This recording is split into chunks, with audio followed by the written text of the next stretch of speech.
Herkese yeniden merhaba, ben İrem. Kanalıma hoş geldiniz. Bugün sonbahar parfümlerimden bahsedeceğiz. Şimdi yaz bitti, sonbahardayız, kışa doğru geliyoruz. O arada kullandığım birkaç parfüm var, onlardan bahsetmek istiyorum. Ama videoya geçmeden önce beni desteklemek isterseniz, kanalıma abone olursanız beni çok mutlu edersiniz. Instagram'dan da aynı zamanda beni takip ederseniz çok mutlu olurum. Hadi gelin videoya başlayalım. İlk parfüm Mancera'dan Roses Vanille parfümü. Bu parfümü aslında kullanmak için kışı beklemem lazımdı ama bekleyemedim. Çünkü çok özlemişim. İnanılmaz güzel bir gül vanilya yorumu. Yani buram buram kokan bir gül ve vanilya. Bunu hem seven var hem sevmeyen var. Biraz dediğim gibi ağır bir parfüm. Bunu sıktığınız zaman çok fazla sıkmamanız gerekli. Bir iki fıs bence yeter ve bütün gün cildinizde kalıyor, yani öyle acayip bir parfüm. O yüzden çok da fazla insanları hani boğmamak lazım diye düşünüyorum. Bu parfüm için geçerli. Şimdi bunun açılışında limon var aslında ama ben açıkçası o limonu çok almıyorum. Bu çok kompleks bir parfüm değil. Yani nasıl başlarsa öyle giden bir parfüm bence. Bu bari, ben sadece bundan gül ve vanilya alıyorum. İçinde maskla sedir de var ama dediğim gibi yani gül gerçekten çok baskın. Zaten isminden de belli, yani Roses Vanille diyor. Hani bu bildiğiniz bir gül parfümü. Eğer böyle gülü seviyorsanız ve yoğun olarak seviyorsanız çok güzel bir parfüm. Çok sıcak bir parfüm. Ve dediğim gibi hiç kompleks bir parfüm değil. Nasıl başlarsa öyle biten, bütün gün kalıcı, silajı oldukça yüksek bir parfüm. Benim en sevdiklerimden. İkinci parfüm ise bu Prada'dan Candy parfümü. Bu parfümü ben gerçekten çok seviyorum. Bu parfümü çok seven de var, sevmeyen de var. Çok şekerli gelen de var. Böyle benim gibi bu karameli ve vanilyayı çok seven, bu gurmand parfüme bayılan da var. Şimdi bu nasıl bir parfüm biliyor musunuz? Gerçekten o karameli hissettiğiniz bir parfüm. Ama ismi böyle, evet, Candy, ama bunu şey düşünmeyin. Yani böyle çok şekerli, sizi bayacak bir parfüm olarak asla düşünmeyin ki ben o parfümleri hiç sevmem. Bu parfüm o kadar tadında giden bir parfüm ki, o kadar güzel bir karameli, vanilyayı işlemiş bir parfüm ki, nasıl diyeyim size, masktan kaynaklı aslında biraz da böyle pudralı bir parfüme dönüşüyor. İlk başta evet, açılışındaki o keskin karameli hissediyorsunuz. O ilk sıktığınız zaman o karamel böyle size çarpıyor. Çok güzel şekerli bir parfümmüş gibi geliyor ama durdukça alttan o kadar güzel bir kompozisyon oluyor ki, o kadar güzel bir pudralı parfüme dönüşüyor ki. Yani ben bunu gerçekten sonbahar aylarında çok severek kullanıyorum. Bu evet, yazın çok kullanılabileceğini düşünmüyorum. İnsanları boğabilirsiniz. Ama silajı olsun, kalıcılığı olsun gayet böyle yerinde bir parfüm. Gün içerisinde belki sabah sıktınız, akşama kadar kalmayabilir. Gün içerisinde bir kez daha tazeleme ihtiyacı hissedebilirsiniz. Ama yani yanınıza taşımak zorunda olmadığınız parfümlerden bir tanesi. Ben bunu çok severek kullanıyorum. Gelelim şu güzelliğe. Bu Mont Blanc Signature parfümü.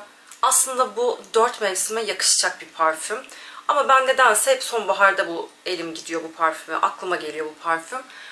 Bence o kadar güzel, o kadar şık, kaliteli ve o kadar sofistike bir parfüm ki. Ve bence gerçekten benzersiz bir parfüm. Bu parfümde bir de şöyle bir şey var. Bu parfümü sıkıyorsunuz.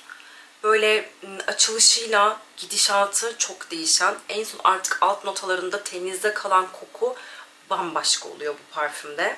Ben biraz notalarından bahsetmek istiyorum bu parfümün. Açılışı mandalinayla yapıyor. Orta notalarında manolya, ylang ylang ve şakayık var.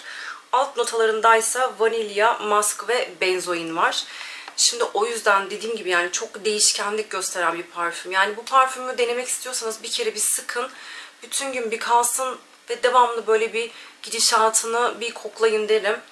O zaman ne demek istediğimi anlayacaksınız. O kadar böyle kremsi yapıda bir parfüm ki, o kadar güzel bir parfüm ki. Yani gerçekten çok bence benzersiz, eşsiz ve çok güzel, çok kaliteli bir parfüm. Gelelim benim Burberry'ler içerisindeki en sevdiğim parfüme. Burberry'den My Burberry Black olana. İnanılmaz güzel bir çiçeksi, floral bir koku. Ancak şöyle söyleyeyim, o kadar değişik bir parfüm ki bence bu çiçeksilik sizi yanıltmasın. Yaz için değil, bence bu tam bir sonbahar parfümü. O kadar güzel kokuyor ki Francis Kürtlijan parfümü. Zaten yani saygılar. Ben başka bir şey demiyorum. Yani benim sevdiğim birçok parfümün imzası Fransız Kürtlijan'a ait.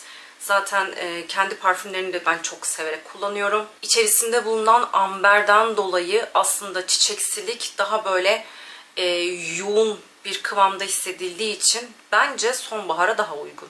Dediğim gibi yani içerisinde amber var, çiçekler var. Evet, çok güzel bir Yasemin parfümü. Ama ilk sıktığınız zaman böyle evet Yasemin kokan bir parfüm. Kalıcılığında da size Yasemin'i koklatan, Yasemin kokusunu size geçiren bir parfüm ama bir Alien DNA'sı asla beklemeyin. Bir Alien asla değil. Yani o Alien'da ilk ki ben Alien'a bayılırım. Bence mükemmel bir parfüm. Ama onu kullanamayan, ona katlanamayan çok fazla insan var biliyorum.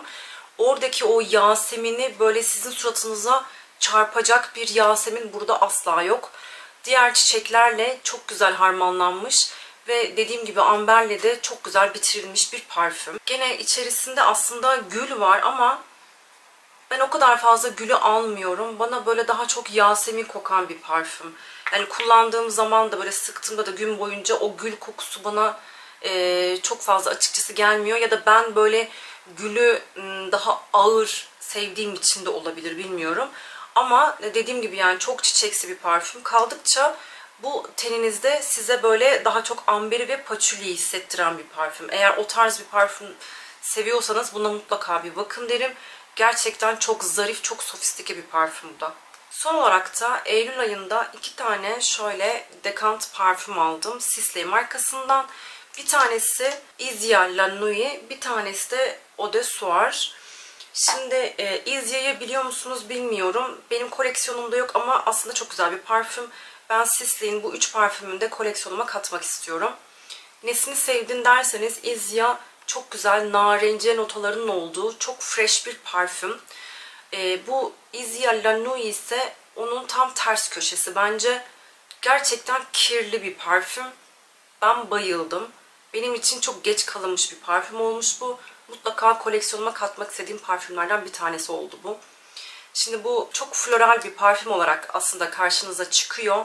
Ama ilk açılışı o kadar keskin ki ben bunu ilk sıktığımda dedim ki aman Allah'ım ben bunu kullanamam yani. Bu dedim bana göre değil. Ama parfümün gidişatı o kadar güzel ki böyle asla tek düze bir parfüm değil. Çok değişik bir parfüm. Başlangıcı yani açılış notası, orta notaları, alt notaları hepsini hissettiğiniz bir parfüm olmuş. Ben böyle parfümleri çok severim. Yani hiç sıkıcı bir parfüm değil. Bütün günde kalıcı bir parfüm aynı zamanda. Hem silajı yüksek hem kalıcılığı yüksek. Bunu sıkın, akşama kadar acayip güzel kokarsınız yani o derece. Şimdi bu parfümün notalarından bahsetmek istiyorum size. Açılışını siyah frank üzümü, mandalina, portakal ve kakule ile yapılıyor. Dediğim gibi yani çok keskin, böyle sıktığınız anda burnunuza çarpan bir parfüm oluyor. Orta notalarında gül, frezya ve manolya var. İşte bu çiçeksi notalar biraz daha yumuşatmaya başlıyor parfümü. Ama gel gelelim ki alt notalarında yani en altta artık kalan notalar odunsu notalar. Patchouli, ambroksan ve vanilya. Bu parfüm tende kaldıkça odunsuluğa dönüşüyor. O kadar güzel ki yani ben bunu bayılarak kullandım. Biraz fiyatlı parfüm ama indirimde yakalarsam mutlaka ve mutlaka alacağım bir parfümdür. Koleksiyonuma katacağım. Aynı şekilde bu Eau de Soir'da çok güzel bir parfüm olmuş. Herkesin sevebileceği bir parfüm olduğunu bunu düşünmüyorum. Bir kere Chypre parfümü. Chypre'ler zaten böyle sağ gösterip sol vuran parfümler bence. Ben Chypre parfümlerinin yani benim sevdiğim parfümler genelde Chypre parfümleri çıkıyor. Ve bu da gerçekten çok değişik, çok güzel bir parfüm. Ama bunda böyle çok acayip bir vintage hava var. Yani bunu bence kullanmak için biraz yaş istiyor. Yani böyle 20'li yaşlar değil de daha böyle 30 ve 30'un üstünde bunu kullanmak aslında daha iyi olur diye düşünüyorum.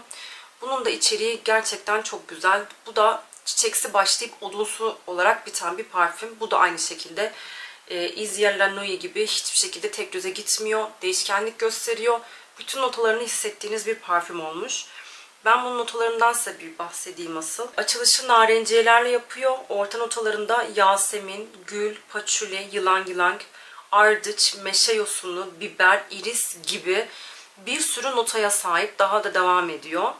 Alt notalarındaysa musk ve amber var.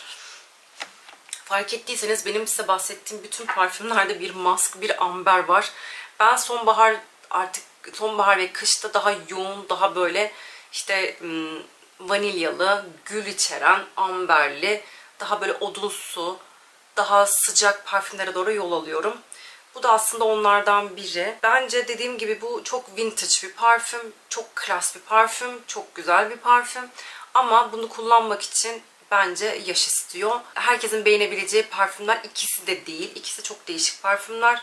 Bence ikisinin de denenmesi lazım. Kesinlikle kör alışa uygun parfümler değiller diyorum ve sonbahar parfümlerine girişi ancak giriş yapabiliyorum. Çünkü elimde çok fazla parfüm var. Aslında almak istediğim parfümler de var. Elden çıkartmak istediğim parfümler de var.